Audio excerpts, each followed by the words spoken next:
বলিউডের জনপ্রিয় তারকা নোরা ফাতেহি কি এবার বলিউডকে বিদায় জানিয়ে হলিউডে পা রাখছেন?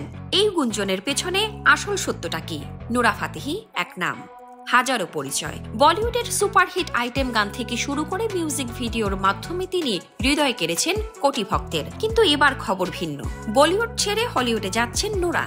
অভিনয় থেকে সরে গানের দুনিয়ায় পুরোপুরি পা রাখছেন। সত্যি কি ঘটছে তার জীবনে?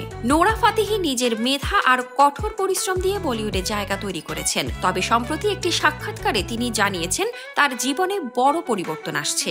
নোরা বলেন, আমি সব জায়গাতেই কাজ করব, সিনেমায়, সঙ্গীতে এবং আরো অনেক ক্ষেত্রে। এটা হাস্যকর যদি কেউ ভাবে আমি নিজেকে কোথাও সীমাবদ্ধ রাখবো। তাহলে কি সত্যি নোরা অভিনয় থেকে সরে গানের জগতে মনোযোগ দিচ্ছেন? এই প্রশ্ন আরো জোরালো হয়েছে আমেরিকান গায়ক জেসন ডেরুলোর সঙ্গে তার মিউজিক ভিডিও স্নেক এর কাজ নিয়ে। এই কাজের অভিজ্ঞতা নিয়ে নোরা কি বললেন? ডেরুলোর সঙ্গে কাজ করার সময় নোরা বলেন, শুরুতে আমি খুব লজ্জা পেতাম, তবে আমরা একসঙ্গে কাজ করে অনেক মজার মুহূর্ত কাটিয়েছি। নোরা তার সাক্ষাৎকারে আরো উল্লেখ করেন তার জীবনের তিনটি বিশেষ দিক: কানাডা, মরক্কো আর ভারত। তিনি বলেন, কানাডা আমার প্রথম বাড়ি, মরক্কোতে আমার শেকড়, আর ভারত আমাকে পরিচিতি দিয়েছে। আমি এই তিনটি জগতেই কাজ চালিয়ে যাব। গুঞ্জন উঠেছিল নোরা ফাতেহি চিরতরে বলিউড ছেড়ে দিচ্ছেন। তবে তিনি নিজেই জানালেন আসল কথা।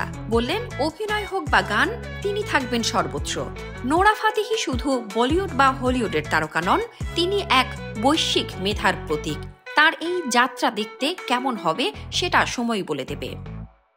শামসাদ শাহনীন, দৈনিক আওয়ার বাংলাদেশ।